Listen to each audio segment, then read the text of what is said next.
지난주에 미국에서 플로리다에서 목회하고 있는 한인교회를 담임하고 있는 친구 목사한테 전화가 왔습니다. 이국 생활이 어려운지 전화를 하고 안 끊어요. 나 자야 되는데 새벽 예배 또 해야 되는데 1시간 반을 통화했어요. 뭐 끊으려고 해도 막 자꾸만 힘들다 이런 소리 하니까 또 쉽게 끊어지지가 않는 거예요. 플로리다 여러분 아시잖아요. 미국에서 세 번째로 확진자가 많이 나온 주입니다. 첫 번째 캘리포니아, 두 번째 텍사스, 세 번째가 이 플로리다 주입니다. 하루에 플로리다에서 하루에 제일 많이 나올 때는 22,000명까지 확진자가 나올 때요. 여러분 안 놀래네. 우리나라가 지금까지 다 걸린 게 그 정도 숫자 하루에 다 나온 거예요. 하루에. 우리는 100명 넘어가면 그냥 이 세상이 끝날 것처럼 그렇게 힘들게 하잖아요. 하루에 22,000명 플로리다에서만. 그런데 사람들은 아무 생각 없대요. 22,000명의 확진자가 나와도 아무 생각 없이 그냥 마스크 쓰는 사람이 한 20% 30%도 안 된다고 그렇게 얘기를 합니다. 그래서 자기도 좀 겁이 난다고. 그런데 교회도 이제 괜찮아져서 열었더니 다시 확진자가 올라와서 사람들이 안에서 다시 닫고 열고 닫고 이렇게 몇 번 반복을 했더니 자기도 이제 버틸 여력이 없다고. 왜냐하면 미국이라는 여러분 다 아시지만 우리나라도 지금 마찬가지예요. 모든 게 다 대출해서 다 하잖아요. 뭐 사업해도 대출을 하고 집을 사도 대출하고 뭐해도 대출하고 다 대출하는데 거기도 물론 유치원 건물을 사서 교회를 꾸며서 이제 그렇게 하고 있는데 대출을 다 받은 거 아니에요. 근데 이제 그 대출 비용만 나가지만 않으면 좀 살 것 같은데 그걸 안 낼 수가 없잖아요. 미국은 우리나라보다 더 그거에 대해서 강경합니다. 몇 달 밀리면 가차없이 경매 처분해서 가져가 버립니다. 그러니 자기가 한 2달 정도만 버틸 수 있다라고 얘기를 해요. 그래서 사모님도 몇 달 전부터 일을 나가고 자기도 이번 달부터 청소 일을 한다고. 어떻게 그렇게 해야지 어떡합니까? 사람들이 교회에 나오지 않고 예배도 드릴 수 없으니까. 그래서 이런 말을 하더라고요. 여긴 지옥이야. 여긴 지옥이야. 그런데 사람들은 아무 생각 없어. 그래서 내가 그랬어요. 여기도 힘들어. 여기도 교회에서 예배 드리지 못하도록 그렇게 정부에서 막고 이렇게 얘기를 했더니 야, 한국은 천국이야. 이게 뉴스에서요. 매번 한국을 비교해서 얘기를 한다는 거예요. 이상하잖아요. 중국이 우리나라보다 더 잘 하잖아요. 그래서 종식선언도 했잖아요. 베트남도 마찬가지고 그 동남아 국가 뭐 라오스나 캄보디아도 마찬가지로 확진자가 나오지 않아요. 우리나라보다 더 잘하는데 왜 우리나라와 늘 비교를 하나? 우리는 계속해서 매일같이 나오는데 이유가 있습니다. 우리나라는 통제하지 않는다는 거예요. 완전히 도시를 봉쇄하지 않고도 이것이 이만큼 잡았다는 것은 성공적이다. 근데 성공적인 나라가 있는 나라들 가만히 보면 다 무슨 국가예요? 공산주의 국가예요. 그러니까 하지 마 그러면 안 하는 거예요. 국민들이. 왜? 과거부터 그러한 통제를 받아왔기 때문에 하지 말라 그러면 안 합니다. 내가 죽든 내가 망하든 내가 어떻게 되든. 근데 이 자유주의 국가에서 이런 통제를 따르고 이러한 통제에 잘 되어진다는 것은 참 보기 드문 일임으로써 그들도 늘 뉴스 시간에 한국을 비교해서 이야기를 한답니다. 그러면서 자기도 그런 얘기하는 거예요. 방송을 늘 한국하고 비교해서 얘기한다고. 정말 한국은 천국이라고 이렇게 얘기를 합니다. 그리고 한마디 더 하더라고요. 요즘 같아서는 그냥 빨리 한국에 들어가고 싶다고. 목회도 여기는 힘들고 그래도 한국에서는 목회자가 그래도 대접받지 않냐고. 그렇게 얘기를 하면서 마음 아픈 얘기를 저한테 했습니다. 여러분 사실 한국 박영이 인정받고 있는 것은 봉쇄하지 않고도 잘 막기 때문입니다. 여러분 이 방역 우리 이제 그 걸려서 확진되냐 안 되냐 그래서 검사를 하잖아요. 그래서 우리나라에서 처음으로 드라이브스루라는 그러한 방법을 만들어서 그것이 더 확산되지 않도록 그렇게 막는 방법도 찾아내서 하고 있잖아요. 그래서 전 세계에서 처음에는 비판하던 나라들도 다 이것을 따라 합니다. 그래서 이러한 방역 스타일을 무슨 방역이다? 그냥 K 방역이다 이렇게 얘기를 합니다. 한국식 방역이다. 그래서 그렇게 다 되어지는 방법을 우리나라가 그렇게 인정받을 정도로 잘 하고 있습니다. 그래서 이러한 방법을 다른 나라에서 쫓아오고 있잖아요. 또 선교사들도 다 들어와 있어요. 다 들어와 있어요. 우리가 선교 지원하고 있는 7명의 선교사 중에서 뭐 턱나이 선교사님은 원래 자기네 집이니까 거기서 목회하면 되는 것이고, 송영광 선교사님만 그 곤명에서 있는다고 합니다. 그분도 이제 1년에 한 번씩 와서 병원 가야 되기 때문에 이제 올 때가 됐는데 어떻게 되는지 모르겠어요. 올 때가 지났는데 오지 않고 그냥 거기서 집에만 있는다고 하고, 이승수 선교사님이 좀 오래 있었는데, 외국에 오래 있었는데 이분도 가족들과 떨어져 있다가 얼마 전에 우리나라에서 만나서 상봉을 했대요. 그러니까 이게 확산되기 전에 연초에 그 모로코라는 곳에 가서 이제 자기의 그 선교 방법을 전수를 해주느라고 이제 모로코로 갔는데, 그러면서 이게 확산이 된 거예요. 그 모로코에 갇혀가지고 인도로 갈 수도 없고, 그렇다고 한국에 오는 수도 없고, 왜 비행기가 없으니까. 그래서 할 수 없이 거기서 그냥 있다가 이제 어떻게 저축해가지고 인도로는 못 들어가고 우리나라로 온 거예요. 우리나라로 오면서 인도에 있던 가족들도 이제 비행기가 가끔씩 뜨니까 특별편으로 우리나라에 와서 얼마 전에 우리나라에서 몇 개월 만에 상봉했다고 얘기를 하시더라고요. 그래서 지금 선교사님들도 그러한 확산 속에서 우리나라에 들어와서 잠시 재정비해요. 뭐 현재 있어도 선교 활동을 못 한다고 합니다. 왜냐하면 자기 책임으로 물을까봐. 만약에 자기 때문에 어떠한 것이 확산이 되면 자기가 걸리는 건 큰 문제가 아닌데, 이것 때문에 괜히 선교 활동에 많은 사람들에게 피해를 줄까봐 일단은 후퇴. 그래서 후퇴해서 우리나라에 들어와 있다고 합니다. 여러분, 선교사들이 들어올 때 보니까 재밌는 광경이 있대요. 공항에서요, 외국인들한테 빨간 무슨 목걸이를 다 단대요. 우리나라는 다 통과. 외국 사람은 전부 빨간 무슨 띠를 목에다 다 걸어준대요. 그 어떤 사람은 아내가 한국 사람이에요. 근데 이분은 이제 들어올 때 따로 들어오잖아. 그래 빨간 줄을 매갖고 이제 무슨 해갖고 말을 해도 잘 안 통하니까 막 한국말 잘하는 외국 사람인데, 그래서 자기가 그 한국 여자랑 결혼했다는 결혼 증명서를 보여줘서 이제 통과가 돼도 뭐 우리나라에 들어와서 우리나라 사람들이나 외국 사람들이나 다 이제 그 갇혀서 한 보름 정도 있어야 되니까 아무도 만나지 못하고, 그러한 것 때문에 더더욱 그런 것 같아요. 그러면서 야, 우리나라가 역시 다르다고 이러한 얘기들을 합니다.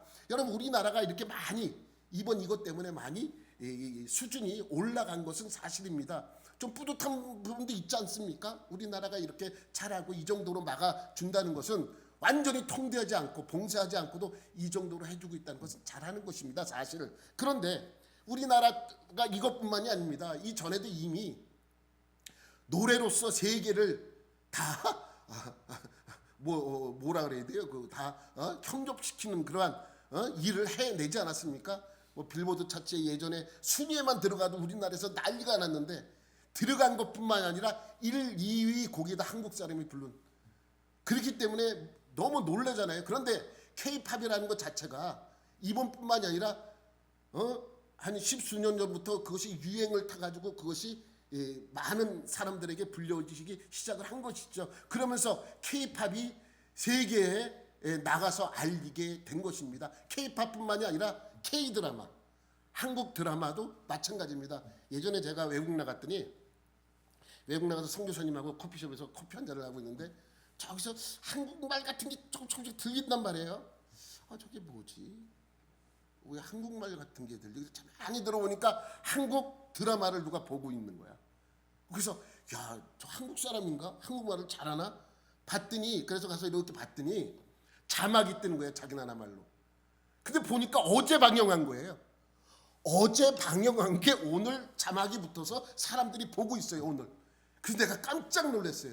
야, 이 정도로 사람들이 이러한 것을 좋아하고 있나? 아마 그게 태양의 후예인가 그런 것 같아. 그때 이제 잠시 갔더니 그러한 것이 방영이 돼가지고 사람들이 그것을 보고 막 너무너무 좋아하는. 그래서 저도 깜짝 놀랐어요. 오늘 방영을 했는데 내일 자기네 나라 자막이 다 붙어가지고 방영을 하고 있다는 거에 제가 많이 놀랐습니다.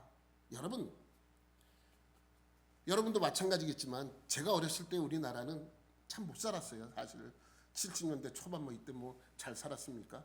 그래서 어떤 물건이 신기하고 좋은 물건이 있으면 뭐라고 물어봤는지 아세요? 이거 외제야? 여러분 기억나세요 혹시? 이거 외제야 했던 그런 것들.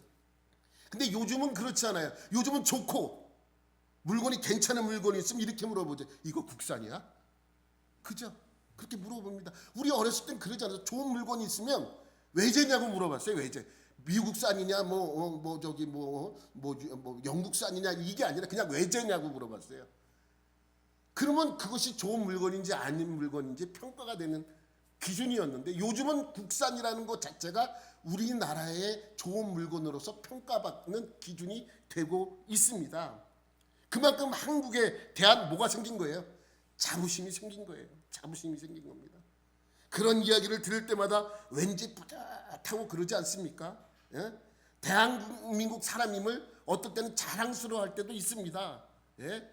여권 갖고 외국에 나가면요, 뭐 죄송합니다. 내가 뭐 중국 사람 서 있는 데는 통과가 안 돼. 뭐 많이 물어봐. 근데 한국 여권만 딱 갖다 대밀면 그냥 통과해요.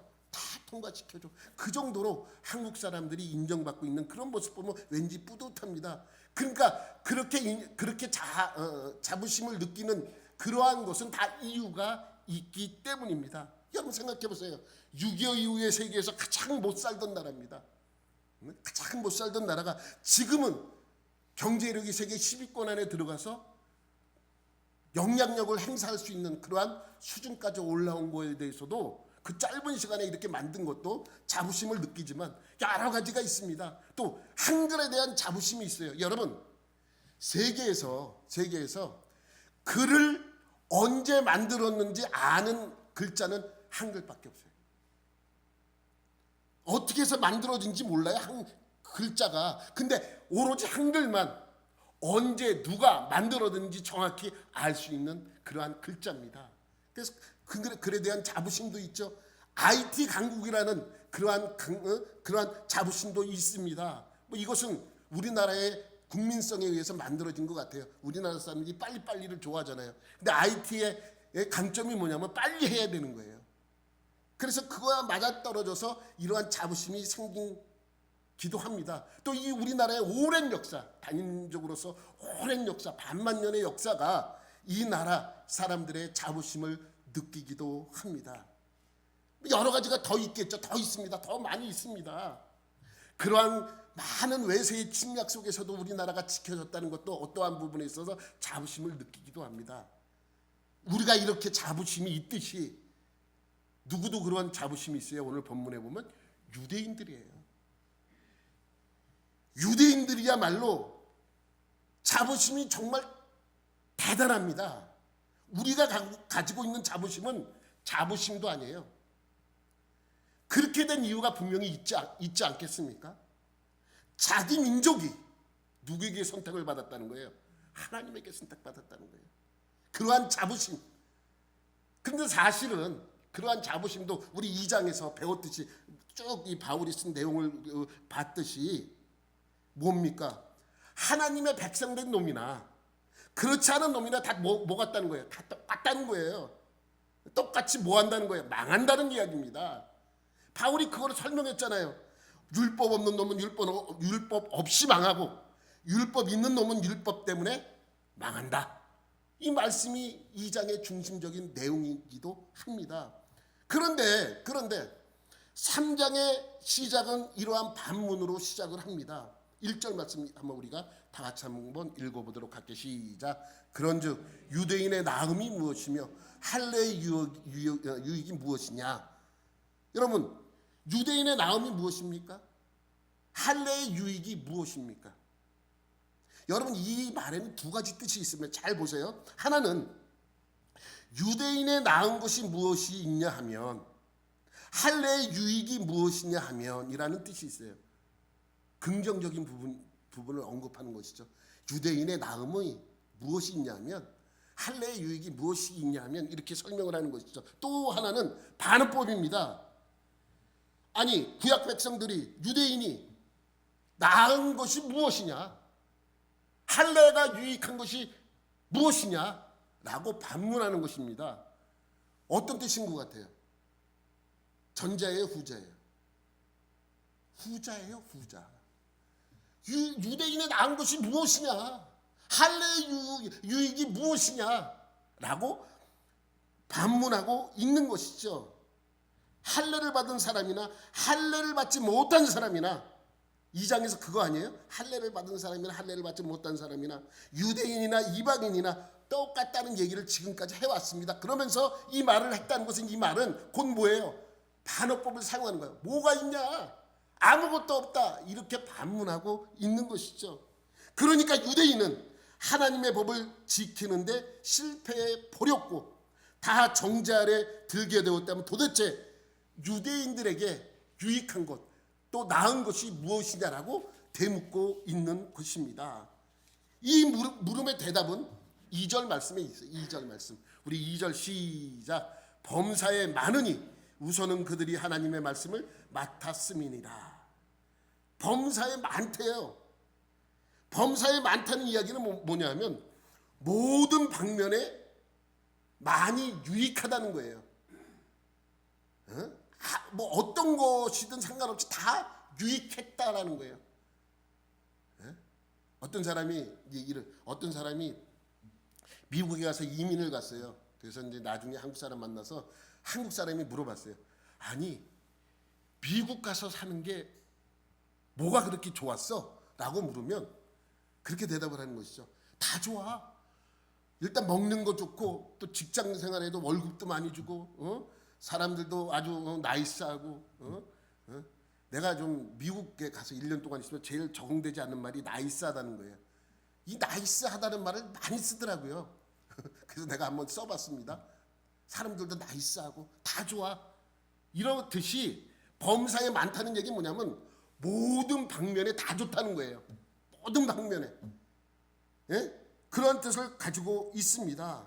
그렇다면 앞장에서 이야기한, 2장에서 표현한 모든 사람은 다 똑같이 죄인이고 또 다 똑같이 망한다는 그 부정적인 그러한 의미의 말씀과 이 말씀은 전혀 상반되어 있습니다. 근데 이 범사에 많으니라는 것은 아까도 1절에서 얘기했듯이 긍정적으로 얘기한 것이 아니라 부정적으로 이야기하고 있습니다. 많긴 많다. 많은 건 사실이다. 라는 뜻입니다. 많이 있다. 너희가 알고 있는 것처럼 많이 있는 것은 사실이다라는 뜻을 갖고 있는 것이죠. 보세요. 유대인은 육적으로, 혈통적으로 확보한 독특한 지위를 가지고 있었습니다. 그리고 할례라는 특별한 행위를 받게 했습니다. 또 율법이라는 말씀을 그들에게 주어서 그들을 지키게 했습니다. 그런데 이 모든 것만으로 진정한 하나님의 백성이 되기에 충분 조건이 아니었다는 것을 분명히 말하고 있습니다. 근데 사실 엄밀히 따져서 볼 때 분명히 그들의 역사는 실패한 역사임을 알 수 있습니다. 그들은 실패했어요. 어쨌든 간에 실패를 했습니다. 그렇다고 해서 그것이 완전한 실패라고 말하고 있지 않는 것입니다. 이런 표현들이 그런 것들이에요. 실패했긴 했는데 완전히 폭망한 그러한 실패가 아니다라는 식으로 설명하고 있습니다. 그러니까 유대인이 되었다는 것이 아무 의미 없고 유익이 없었는가? 라는 질문에 아니라는 거예요. 아니다. 모든 방면에 유익은 있었다라고 설명하고 있습니다. 여러분 보세요. 이런 긍정적인 대답을 연상케 하는 암시적 표현을 앞에서도 계속해 왔다는 것을 우리가 알 수 있습니다. 무엇입니까? 먼저는 누구예요? 유대인에게요. 후에는 헬라인에게로다. 먼저는 유대인에게라고 분명히 이 바울이 언급한 이유는 다 똑같이 망하지만 그래도 유대인들에게 먼저 주어진 그러한 것을 설명하고 있는 것이죠. 그래서 먼저라는 수식어가 늘 붙어 있는데 이러한 수식어를 점점 어떠한 의미의 이러한 것을 표현했는가라는 것을 밝히고 있는 것이죠. 그러면 유대인의 나음이 무엇입니까? 유대인의 누림이 무엇입니까? 하나님의 백성으로서, 선민으로서 누린 독특한 유익이 무엇입니까? 범사에 많이 있지만 최우선적으로 꼽으라면 뭐라는 거예요? 다시 한번 2절 보면 우선은 그들이 하나님의 말씀을 맡았음이니라. 첫 번째로 그들이 그 나음, 범사에 많이 좋은 것들이 있다면 딱 하나, 첫 번째로 꼽을 거 있는데 그것이 뭐다? 하나님의 말씀이다라고 말씀하고 있습니다. 여기서 하나님의 말씀을 맡았다는 것은 맡은 거예요. 맡은 거, 완전히 이들에게 준 것이 아니라 뭐 한 것이다? 맡은 거예요. 다른 표현으로 하면 위탁받은 것입니다. 말씀을 위탁받은 것이, 이들에게만 말씀을 준 것이 아니고 이들에게 잠시 그 말씀을 맡긴 거예요. 이것이 바로 이스라엘 백성들, 유대인들이 누렸던 가장 큰 특권이고 유익이었다고 말씀하고 있습니다. 여러분, 유대인들에게 하나님의 말씀, 계시, 말씀이 계시잖아요. 계시가 주어졌다는 사실은 유대인의 특권 중에 최우선적으로 가장 중요한 특권이라고 말합니다. 어떤 의미에서 바울은 그것이 특권이라고 말씀하고 있는가? 여러분, 그러니까 어떤 부분에 있어서 그들이 갖고 있었던 자부심은 전혀 근거 없지 않습니다. 근거가 있습니다. 그들이 왜 자부심을 누리고 자부심이 있는가? 근거가 없는 것이라 근거는 분명히 있습니다. 문제는 그들이 진정한 하나님의 백성이 되기 위해서는 그 이상의 것이 필요했는데 거기에서 그들은 실패했기 때문에 문제가 되는 것입니다. 하지만 하나님의 말씀을 위탁받았다는 사실 자체가 지닌 중요성은 그들이 비록 실패했어도 조금 더 떨어지는 것이 아니라고 할 수 있습니다. 그러니까 실패한 건 두 번째 문제고, 첫 번째는 그들이 선택받은 거에 대해서는 인정해 주자라는 의미가 있는 것이죠. 특별히 이스라엘을 가리켜 하나님의 말씀을 위탁받은 어떤 민족이라고 할 때 그것은 단순히 율법이라고 하는 말씀 계시가 그들에게 주어지고 성경으로 기록되었다라고 하는 그런 뜻으로만 국한시켜서는 안 됩니다. 그러니까 단순히 말씀을 받은 사람이야, 말씀을 유지하고 있구나, 말씀을 가지고 있는 그러한 사람들, 그래서 그들은 그 말씀을 가지고 성경이라는 걸 만들었고 성경의 말씀이 이렇게 있다는 것 자체만으로 그들이 위대하다, 그들이 선택받은 민족이다, 유익하다라고 보는 것은 안 된다는 것입니다. 그것만으로 부족하다는 것이죠. 율법이라고 하는 말씀 계시가 그들에게 주어진 것뿐만 아니라 어떤 면에서는 하나님의 말씀, 하나님의 뜻이 이스라엘을 대상으로 그들에게 선포되었고, 너희가 이 말씀을 받고 지키면 내가 너를 축복하고 너에게 위대한 민족으로 만들어 주겠다는 그 약속의 말씀이죠. 하나님은 그들의 역사 속에서 하나님의 말씀하신 약속, 예언들이 성취되었다라고 하는 이면이 매우 중요합니다. 하나님은 다 성취시켜줬어요. 근데 그것을 가지고 있는 유대인들은 실패했죠. 분명한 것은 유대인을 통한 약속이었고 어떤 면에서는 유대인들이 우선입니다. 그것은 분명합니다. 그러니까 유대인의 최우선적 특권이 무엇인지 생각해 볼 필요가 있습니다. 이스라엘의 역사를 어떤 분은 좋게 표현하는 분도 있고 나쁘게 표현하는 분들도 있습니다. 그것은 하나님의 말씀을 끊임없이 그들의 역사 속에서 주셨고 또 계시되었습니다. 그 말씀이 그들의 역사 속에서 역사하며 실현되어 왔음에도 불구하고 결국 이스라엘 역사가 실패하고 말았습니다. 왜 실패했습니까? 하나님이 계속적으로 역사 속에서 하나님의 말씀을 주었음에도 불구하고 그들이 왜 실패했습니까? 도저히 이래야 할 수도 없습니다. 그냥 오른쪽으로 가라 그러면 오른쪽으로 갔으면 됐고, 왼쪽으로 가라 그러면 왼쪽으로 갔으면 됐고, 왼쪽에는 좀 위험한 길인데 이쪽으로 안 가면 안 돼, 그냥 이쪽으로 갈게요. 오른쪽으로 가라고요. 여기는 어떻게 이걸 넘을 수 있습니까? 늘 그렇게 핑계를 대는 것이죠. 여러분, 이런 것과 비슷합니다. 시험 보는 학생에게 이제 그 전날 모의고사를 풀게 했어요. 그래서 이 문제 안에서 다 나오니까 이 문제만 열심히 너희들이 습득을 해. 그래서 모의고사를 나눠주고 시험을 보게 했어요. 그리고 알려도 주었습니다. 학생이 그 다음날 가서 시험을 봤는데 그 가르쳐준 데도 다 나왔어요. 그런데 몇 점 받았어요? 빵점 받았어요. 그 빵점을 받았다면 분명한 이유가 있을 것입니다. 왜 그랬어요? 첫 번째, 공부를 안 했든지, 알려준데 안 했으니까 빵점을 받았겠죠. 두 번째, 나온다는 이야기를 전혀 믿지 않았든지, 다른 것만 공부를 했든지, 세 번째, 바보든지. 셋 중에 하나입니다. 이스라엘 백성에게 계속해서 하나님의 말씀을 줬음에도 이들이 실패한 것은 무엇입니까? 그 셋 중에 하나겠죠. 유대인들이 그렇게 했다는 것입니다. 그들에게 다 알려주었음에도 그들은 실패했습니다. 우리가 여태까지 구약에 있었던 많은 사건을 통해서 그걸 경험하고 있지 않습니까?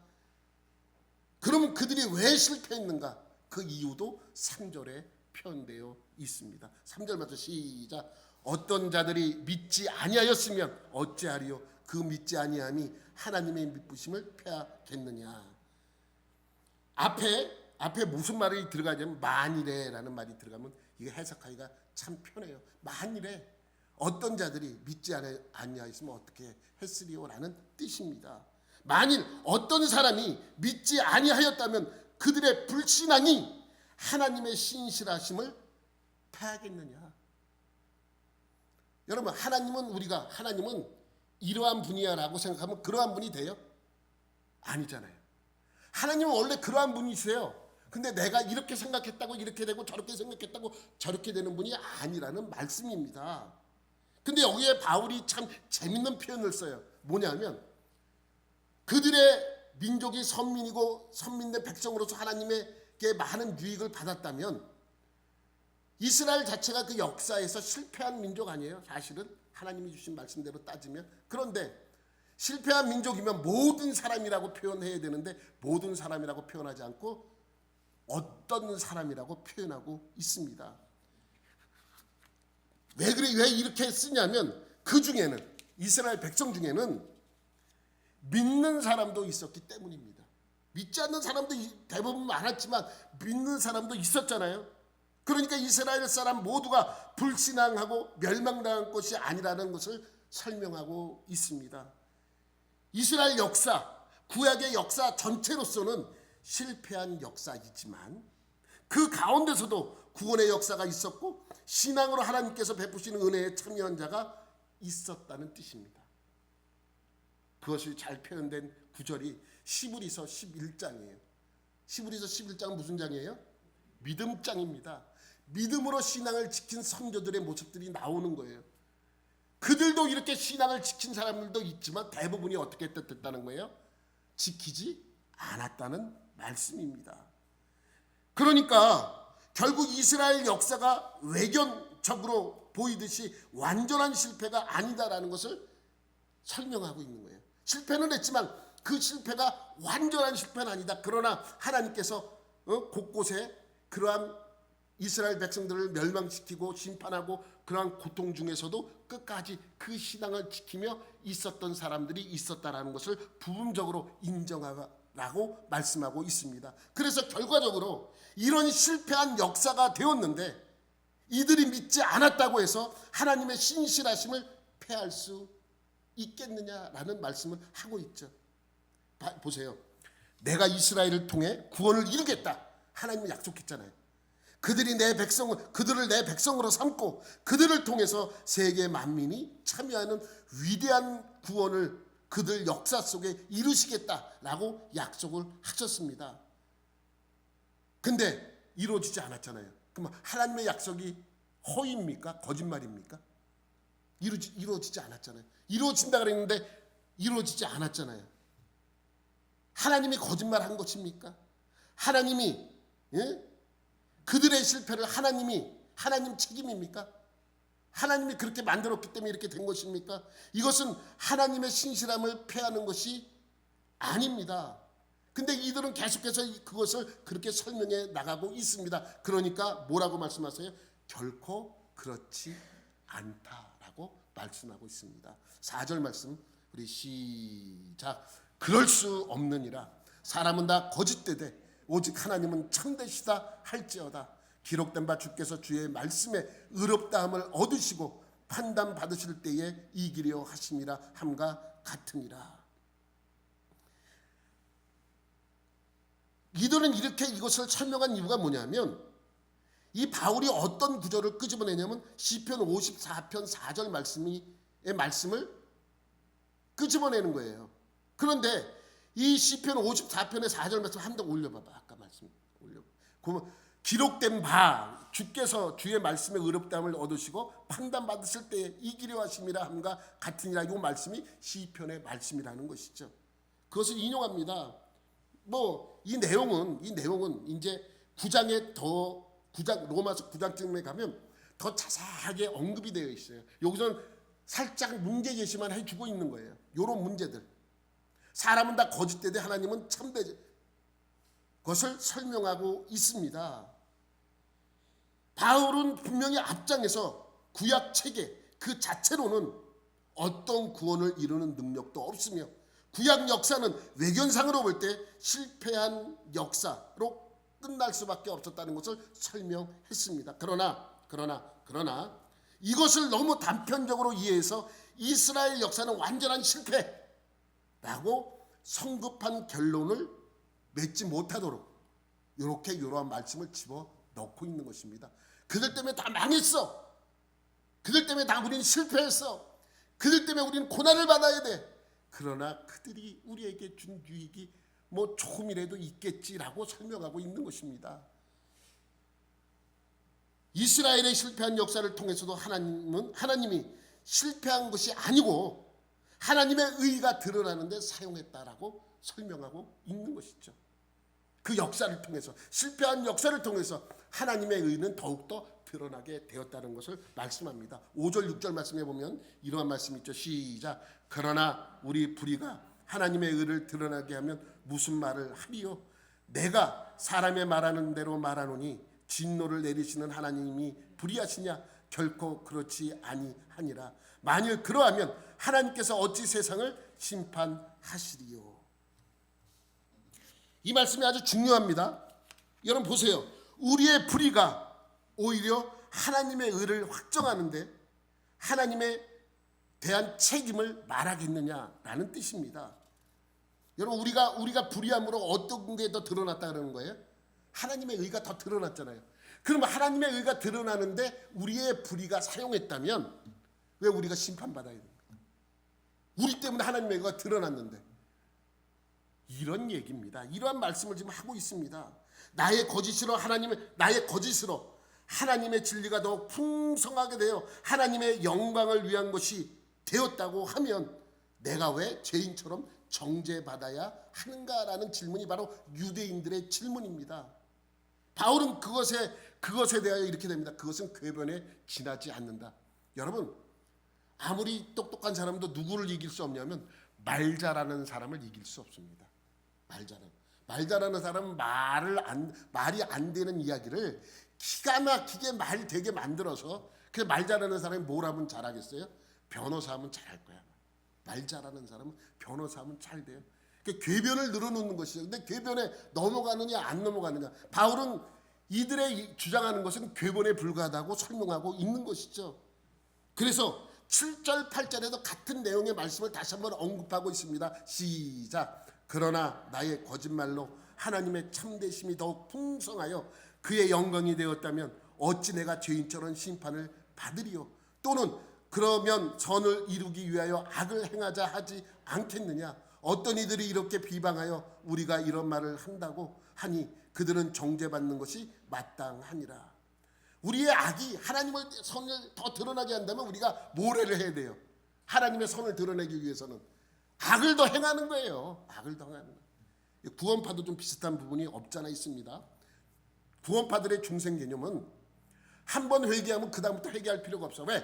지금까지 지은 죄, 앞으로 지은 죄까지 다 용서받았기 때문에 내가 요 한 번의 중생의 경험을 했으면 그 다음번에 짓는 모든 죄는 다 용서받았어요. 그러니까 죄를 마음대로 짓는, 그것도 궤본에 불과하잖아요. 그들이 이들의 주장과 별 다를 게 없습니다.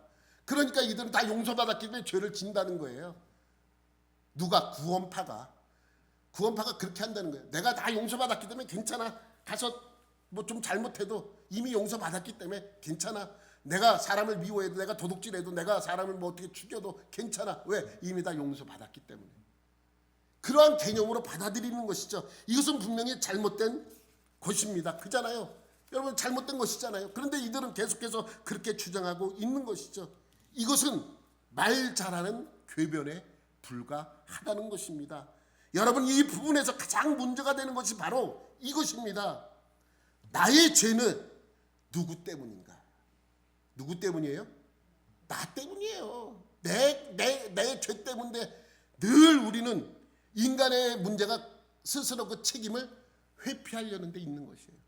나 때문이 아닙니다. 여러분, 아담과 하와를 하나님께서는 창조하시고 에덴 동산에 두었습니다.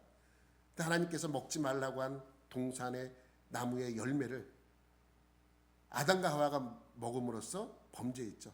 맨 처음에 뱀이 하와를 꼬셨어요. 하와가 그것을 따먹었습니다. 그 다음에 하와가 아담에게 줬습니다. 아담도 먹었습니다. 그 다음에 하나님께서 아담을 찾으세요.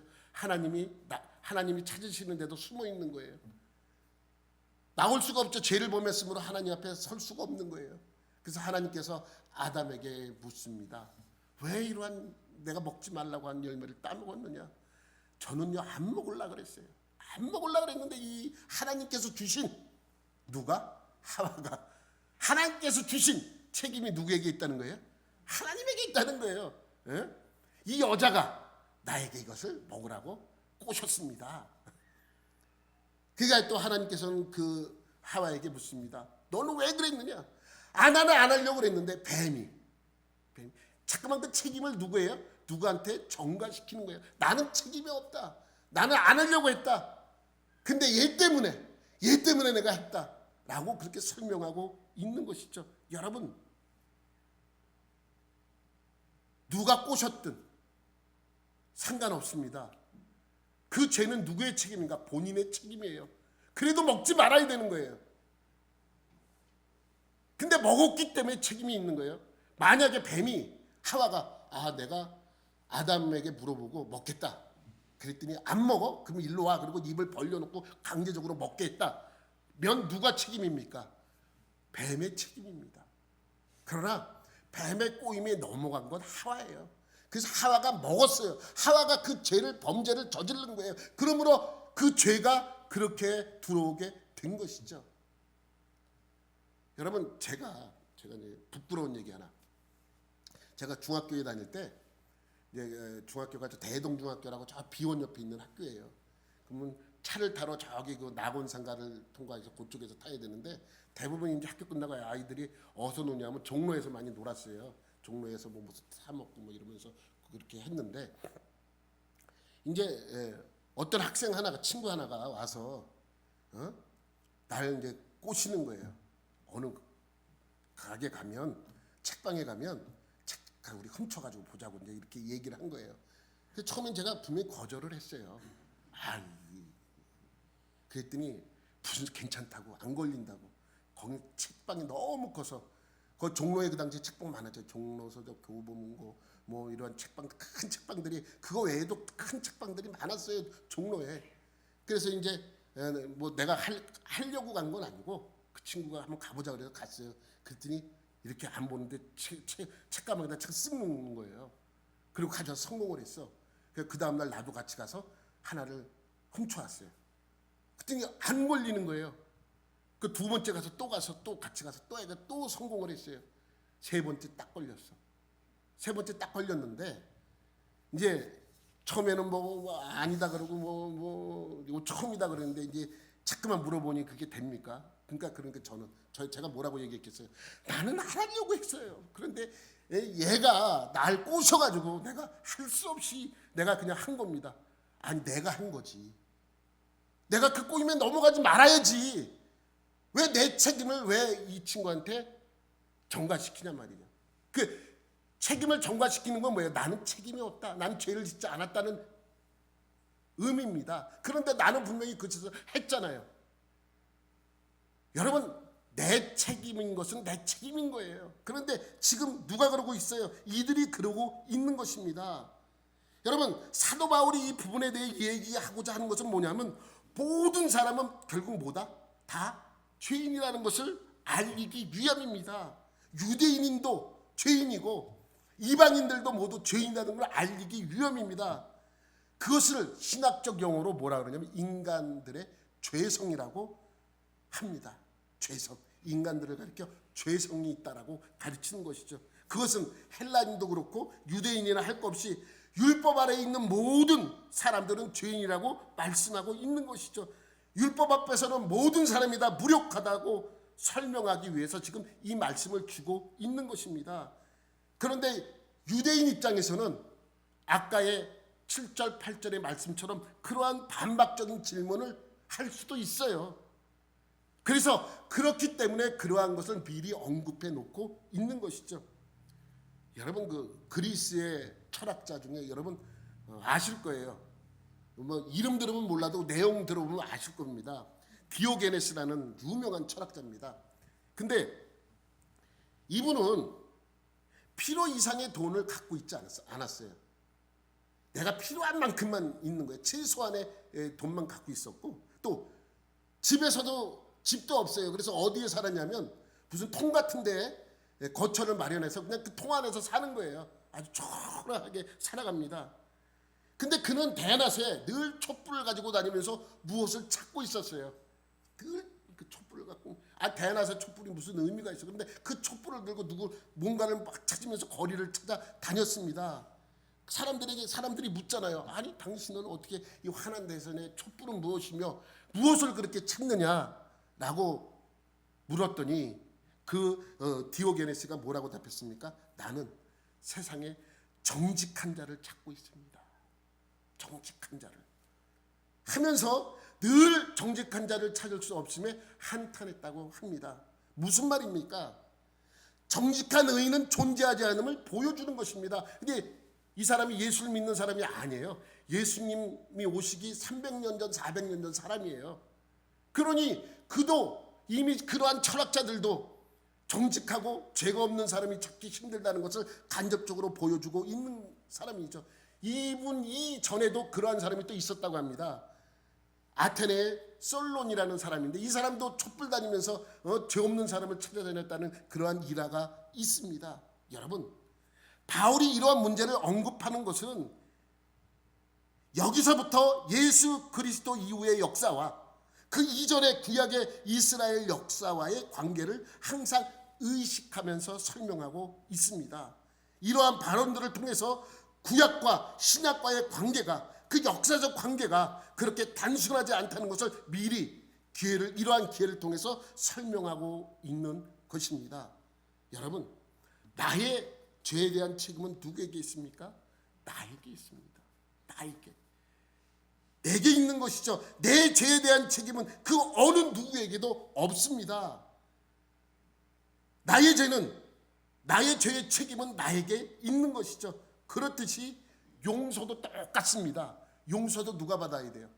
본인이 받아야 돼요. 본인이. 예? 내가 용서를 구해야 내 죄에 대한 용서를 받을 수 있는 것이지, 내 죄를 다른 사람이 용서를 구한다고 용서받을 수 있는 것이 아닙니다. 그래서 캐톨릭이 문제가 되는 거예요. 캐톨릭에 이런 부분에 있어서 두 가지 문제가 있죠. 뭐 문제되는 건 많이 있는데 두 가지 문제를 꼭 집어서 얘기하라면 면죄부와 연옥설 같은 것입니다. 여러분, 면죄부는 죽은 사람이 연옥에 가 있으면 여기서 산 사람이 그를 위해서 헌금하거나 기도를 해주면 연옥에 있던 사람이 천국에 간다. 연옥에 있던 사람이 천국에 간다는 것은 그의 죄를 용서받아야 되는데 본인이 아니고 다른 사람이, 자녀가 또는 그 부모들이 죽은 사람을 위하여 기도하거나 헌금을 하면 용서를 대신 받을 수 있는 것입니까? 아닙니다. 아픈 아기가 부모들의 심정은 늘 그렇잖아요. 내가 대신 아팠으면. 대신 아플 수가 없어요. 똑같습니다. 죄도 대신 용서받을 수 있는 것이 아닙니다. 죄도 내가 졌고 용서도 내가 받아야 합니다. 그러니 면죄부나 연옥설 같은 이러한 것들은 너무나도 잘못된 교리이기도 합니다. 고해성사도 마찬가지고요. 고해성사 왜 사람이 용서를 해줍니까?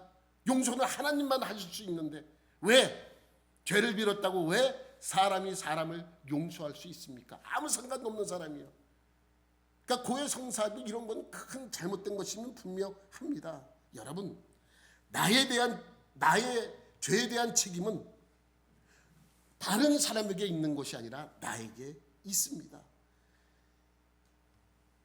또한 용서 또한 누가 대신 받아줄 수 있는 것이 아니고 그것 또한 내가 용서를 구해야 내가 용서받을 수 있는 것입니다. 물론 나의 죄의 문제를 내 스스로 해결한다 이러한 부분은 아닙니다. 그거하고는 전혀 다릅니다. 내가 용서를 구해야 예수 그리스도로 인해서 우리가 용서를 받을 수 있는 것이지, 저 사람 죄를 위하여 내가 하나님께 간구했더니 예수 그리스도의 은혜로 저 사람도 구원을 받았다. 그럼 이 사이에 예수 믿을 사람이 누가 있어요?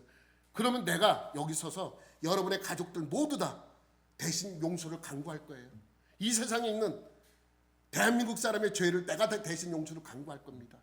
전 세계에 있는 모든 사람의 죄를 내가 하나님께 간구할 겁니다. 왜? 전 세계에 있는 모든 사람의 죄를 용서해 달라고. 그러나 그럴 수 있는 것이 아니기 때문에 문제가 되는 것입니다. 여러분, 우리의 죄의 문제는 우리 스스로 해결해야 되는데 내가 노력해서 해결하는 것이 아니라 믿음으로써 해결될 수 있는 것입니다. 예수님을 나의 구주로, 나의 구원자로 내가 믿어야 그것이 이루어지기 때문입니다. 내가 그것을 받아들여 구원의 은혜를 체험하는 여러분들이 되시길 예수님의 이름으로 축원합니다. 하나님 아버지 감사합니다.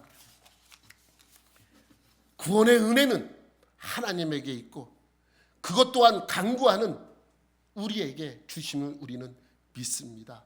오늘 내가 주님 앞에 간구하고 주님 앞에 기도합니다. 그것 또한 이루어질 수 있도록 우리를 붙잡아 주시고 인도하여 주옵소서. 구원의 은혜가 우리 안에 늘 충만히 임하기를 간절히 원하오며 감사드리며 예수님의 이름으로 기도드립니다. 아멘.